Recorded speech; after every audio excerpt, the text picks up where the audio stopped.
हम लोग एक गांव में रहते थे। हमारा घर जंगल के बीच था, इसलिए मैं निडर और बहादुर थी। मैं 4 भाइयों की इकलौती और लाडली बहन थी।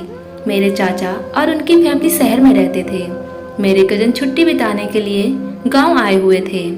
अगले दिन उन्होंने बताया कि उनके ऊपर वाले पोर्शन में कोई नहीं जा सकता, क्योंकि वहां आत्माओं का साया है। यह बात जानने के लिए मेरी उत्सुकता हुई और मैं भी उनके साथ शहर पहुंच गई। और एक दिन जब मैंने ऊपर वाले पोर्शन में देखा तो मेरी रूह कांप गई। हम लोग एक छोटे से गांव में रहते थे। हमारा गांव एक जंगल के बीच में था, इसीलिए मैं बचपन से ही निडर और बहादुर थी। मुझे किसी चीज़ से भी डर नहीं लगता था। मैं 4 भाइयों की इकलौती और लाडली बहन थी। मेरे भाई भी काफ़ी बहादुर और दिलेर थे। वह लोग अक्सर रात को शिकार के लिए निकल जाया करते थे। हमारा गांव इस बात के लिए भी मशहूर था कि यहाँ किसी आत्मा का साया है और आसपास के लोग यहाँ आने से डरते थे। यहाँ आधी रात को आवाज़ आया करती थी, मगर मुझे इस बात से बिल्कुल भी डर नहीं लगता था। अक्सर मेरे दूसरे चाचा जी की बेटियाँ मुझे निडरता की वजह से बड़ी हैरानी से देखती और उसका कारण भी पूछती, मगर मुझे खुद नहीं पता था। मेरे अंदर अजीब सी बेखौफी थी, या शायद भाइयों के साथ रहने की वजह से मेरा दिल भी मर्दों की तरह ही मजबूत और स्थिर था। मेरे चाचा जी शहर में नौकरी करते थे, तो उनकी फैमिली भी उनके साथ ही रहती थी। वह लोग काफ़ी डरपोक हो चुके थे। एक बार मेरे चाचा जी और उनके बच्चे गांव में छुट्टियां गुजारने आए, तो उन लोगों को वही आवाज़ आई, तो वह लोग तो डर ही गए। उनके डरने का मैंने और मेरे भाइयों ने खूब मजाक उड़ाया। अगले दिन मेरे चाचा की लड़की ने बताया कि शहर में जो उनका घर है उसके ऊपर वाले पोर्शन में एक ही कमरा है और चाचा जी उन लोगों को वहां जाने नहीं देते। मुझे यह जानकर बहुत हैरानी हुई। तुम लोग खुद वहां क्यों नहीं जाते? मैंने इसका कारण पूछा। हमें डर लगता है। उसके चेहरे पर डर के साए लहराने लगे थे। तो तुम लोग को उस कमरे का राज जानने के लिए उत्सुकता नहीं होती क्या? मैंने हैरान होकर उनसे पूछा, क्योंकि मुझे जिस चीज़ से मना किया जाता है मैं वह जरूर किया करती थी। नहीं, हमें डर लगता है। उनसे वही रटा रटाया शब्द फिर से दोहराया। क्या तुम्हारा दिल नहीं करता कि तुम वहां जाकर देखो कि आखिर वहां पर क्या है? क्या मैं तुम्हारी जगह होती तो वहां जाकर पता लगा चुकी होती वहां पर क्या है? मैं जिज्ञासा के हाथों मजबूर होकर अपनी कजन को वहां जाने पर उकसा रही थी।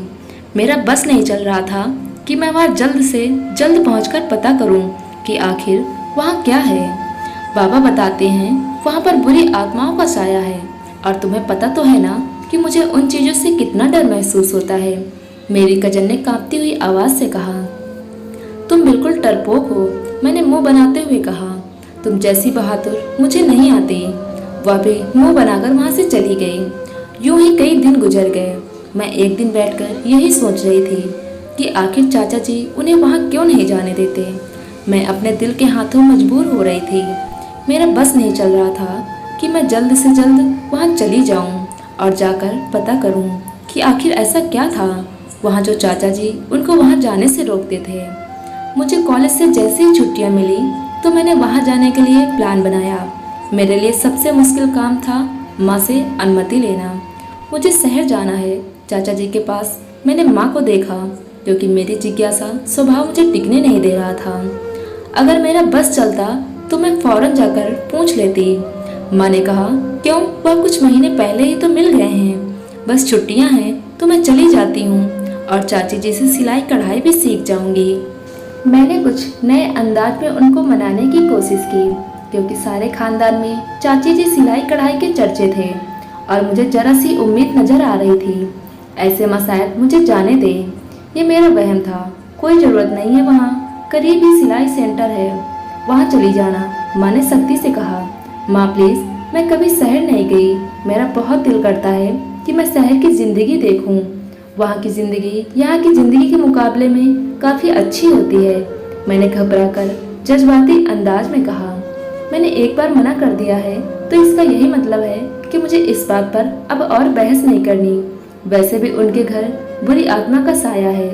माँ गुस्से से बोलकर वहाँ से चली गई। मैं बस मुंह बनाकर रह गई। मैं उनको कैसे बताती कि इसी वजह से तो वहाँ जाना चाहती थी। एक हफ्ता गुजरा और मेरे कज़न का फ़ोन आया और वह भी जिद करने लगी कि मैं उसके पास शहर आ जाऊं। अब मेरा दिन वहां जाने के लिए और बेचैन हो रहा था, मगर माँ से अनुमति लेना दुनिया का सबसे मुश्किल काम था और वह जिस काम के लिए मना कर देती हैं उस बारे में बात तक नहीं करना पसंद करती थी। मेरे बड़ी भाई की माँ से बहुत बनती थी, उनकी हर बात को मान लेती थी। अब मुझे अपने भाई को मनाना था। वैसे भी लाडली बहन होने की वजह से मैं जरा सी जिद करती तो भाई मेरी हर बात फौरन मान लिया करते। मैंने भाई से बात की तो उन्होंने पहले तो मना कर दिया, क्योंकि उनको भी माँ की तरह यही डर था कि वहाँ जाकर कहीं मुझ पर बुरी आत्मा का साया न हो जाए। मगर मैंने बहुत जिद की तो भाई ने माँ से बात करने की हामी भर दी। उन्होंने जब माँ से बात की तो माँ ने भाई को भी मना कर दिया, लेकिन भाई ने मेरी जिद को जानते हुए उनको कुछ न कुछ कहकर मना ही लिया था। इस तरह कुछ दिनों बाद मैं भाई के साथ वहाँ जाने के लिए तैयार हो गई थी, जो कि चाची ने माँ से पहले ही बता दिया था कि उनके ऊपर वाली मंजिल पर किसी बुरी आत्मा का साया है। तो इसी वजह से माँ ने मुझे फिर से वार्न करते हुए भेजा था। मैं ऊपर वाली मंजिल पर नहीं जाऊंगी। मैंने उनको यकीन दिलाया कि मैं वहाँ नहीं जाऊंगी। मैं शहर पहुंचकर बहुत खुश हुई और यह खुशी मेरे हर अंदाज से ही झलक रही थी। वहाँ पर सबने हमारा शानदार वेलकम किया, क्योंकि मैं पहली बार वहाँ पर गई थी। भाई को 2 दिन वहाँ पर रहना था, तो मैं इसी वजह से ऊपर मंजिल पर नहीं जा सकती थी। मैं भाई का भरोसा जीतना चाहती थी कि मैं ऊपर वाली मंजिल पर नहीं जाऊंगी। इसी वजह से मैंने भाई की मौजूदगी में उनको अपने यहाँ आने की मकसद की भनक भी नहीं पड़ने दी थी। भाई मेरी फितरत से अच्छी तरह वाकिफ थे, इसीलिए वह जाते हुए भी मुझे सख्ती से मना करके गए थे। उनके जाते ही मैं बहुत खुश हुई। अब मैं जाकर उस राज को जरूर जान लूँगी। बचपन से ही हॉरर और जासूसी कहानियाँ पढ़ने की वजह से मेरी फितरत ऐसी हो चुकी थी कि मुझे जिस भी राज के बारे में पता चल जाता तो वह राज जब तक है जब तक उसके बारे में सब कुछ जान न लेती मुझे चैन नहीं आता था। और इस तरह कुछ दिन और बीत गए। मैंने यह बात नोटिस की थी कि चाचा जी रात का खाना खाते ही ऊपर वाली मंजिल की ओर चले जाते हैं। मेरा दिल करता कि मैं चाचा जी से पूछ लूँ, मगर खाना खाने के बाद ऊपर वाली मंजिल पर चले जाते हैं और दरवाज़ा भी लॉक कर लेते हैं। एक दिन मैंने हिम्मत करके चाचा जी से पूछ ही लिया कि घर के बाकी लोग वहाँ क्यों नहीं जा सकते। तो उन्होंने यही बात बताया कि वहाँ पर बुरी आत्मा का साया है। मैंने यूं ही सरसरी से आवाज़ में ऊपर जाने को कहा तो उन्होंने सख्ती से मना कर दिया, और उनका अंदाज ऐसा था कि मैं पल भर के लिए तो डर ही गई थी। मेरी कज़न ने मुझे डांटा, जब मना किया था तो तुमने क्यों पूछा। मैंने अपने कज़न से कहा, देखो हो ना हो कोई बात तो ज़रूर है, और आत्मा का कहकर चाचा जी तुम लोगों को पागल बना रहे हैं। मेरे अंदर के जासूस ने अंगड़ाई ली और उन लोगों को देखते हुए मैंने अपने दिल की बात कह दी। क्या मतलब है तुम्हारी बात का? मेरी कज़न नासमझी से मुझे देखते हुए कहा, देखो चाची जी भोली सी हैं और तुम लोग भी कुछ खास समझदार और चालाक नहीं हो। मुझे लगता है कोई दूसरा चक्कर है। मैंने बेखौफ होकर वह सब कहा जो मुझे नज़र आ रहा था, जबकि मेरी कज़न आंखों में हैरानी लिए मुझे देख रही थी, जैसे उन्हें यकीन न हो, और सबने उलझन भरे अंदाज में पूछा था, कैसा चक्कर? उसके माथे पर सोच का जाल बिछ गया था।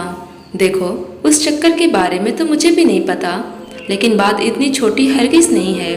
देखो आत्मा वगैरह का कोई सीन नहीं है, बात कोई और ही है जो वह तुम लोगों से छिपा रहे हैं।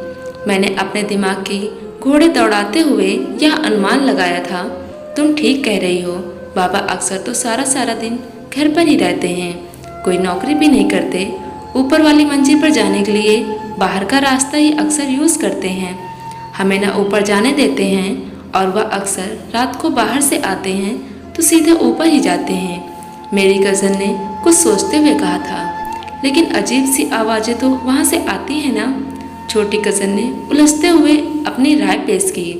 देखो वह आत्मा चाचा जी को कुछ नहीं कहती, वह भी तो रोज़ ऊपर ही जाते हैं ना, और वह रात के वक्त वापस भी अंधेरे में आ जाते हैं, काम भी नहीं करते, तो घर का खर्चा कैसे चल रहा है। मेरी ऐसी सोच के कारण वहाँ सब परेशान हो गए थे और बाबा से जब भी पूछो तो वह मना करते थे। मेरी कज़न ने परेशान होते हुए कहा, फिक्र ना करो, कुछ करके पता कर लूँगी। मैंने उनको तसल्ली दी थी और सोने को कह दिया। अगले दिन चाचा जी जैसे ही घर से गए तो मैं ऊपर वाली मंजिल की तरफ चली गई, मगर वहाँ कमरे के बाहर लगा मोटा सा ताला मेरी तरफ मुंह करके चिढ़ा रहा था। मैंने खिड़की ढूंढने की कोशिश की, मगर उसके आगे भी ईंटों की दीवार थी और मुझे इस कमरे में अजीबोगरीब की बदबू आ रही थी। मैं नाकाम और मायूस होकर नीचे आ गई। चाचा को अब मुझ पर भरोसा हो चुका था कि मैं ऊपर मंजिल की तरफ नहीं जाऊंगी, तो वह खाना खाकर जैसे ही ऊपर गए मैं भी उनके पीछे पीछे ऊपर चली गई। मैं दरवाजे के पीछे छुप गई थी, मगर वहाँ इतनी ज़्यादा औरतें देखकर मेरी जान निकल गई थी। मुझे समझ नहीं आ रहा था वहाँ इतनी ज़्यादा औरतें क्यों मौजूद थीं। उसके बाद चाचा उनकी बातें सुनते रहे और दूर होने की वजह से मुझे उनकी बातें समझ नहीं आ रही थी। इसके बाद वह औरतें चली गईं। चाचा कमरे में चले गए तो मैं दरवाजे के पास आकर खड़ी हो गई, मगर जैसे ही मेरी नज़र अंदर पड़ी तो मेरी जान निकल गई। वहाँ अजीबोगरीब ही दुनिया बसी हुई थी। वहाँ खून ही खून था और अजीब से जानवरों के सर पड़े हुए थे। कमरे में परिंदे भी उड़ रहे थे। चाचा काले रंग का जोड़ा पहन अजीबोगरीब जानवरों के साथ बातें कर रहे थे, फिर उसी को मारकर उसी के खून से कुछ लिख रहे थे। इस टाइम वह कोई आदमखोर लग रहे थे। मेरी सारी बहादुरी और तेज तरारी हवा हो गई थी। मेरे जिस्म के बाल बेखौफ हो खड़े हो गए थे। मेरी दहशत से टांगें कांपने लगी थी और बहुत मुश्किल से मैं वहाँ से नीचे आई। मेरा सारा जिस्म ठंडा पड़ रहा था। उनको नहीं बता सकती थी कि मैंने वहाँ क्या देखा। मेरी कज़न पूछती रही क्या हुआ, मगर मुझ में बताने की हिम्मत नहीं थी। मुझे बुखार ने लपेट लिया। फिर मैं वापस अपने गांव चली गई और डर मेरी आत्मा से लिपट गया। मैं चलते चलते डर जाया करती थी और फिर चिल्लाने लगती।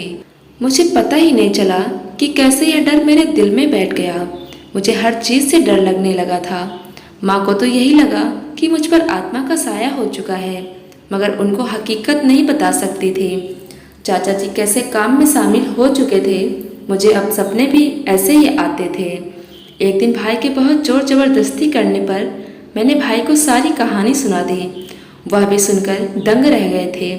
मैं बहुत कोशिश करती कि मुझे वह दिन याद ना आए, लेकिन मैं जब आंख बंद करती तो मेरी आंखों के सामने वही जंगली जानवर आ जाते और डर कर मेरी जान निकाल देते।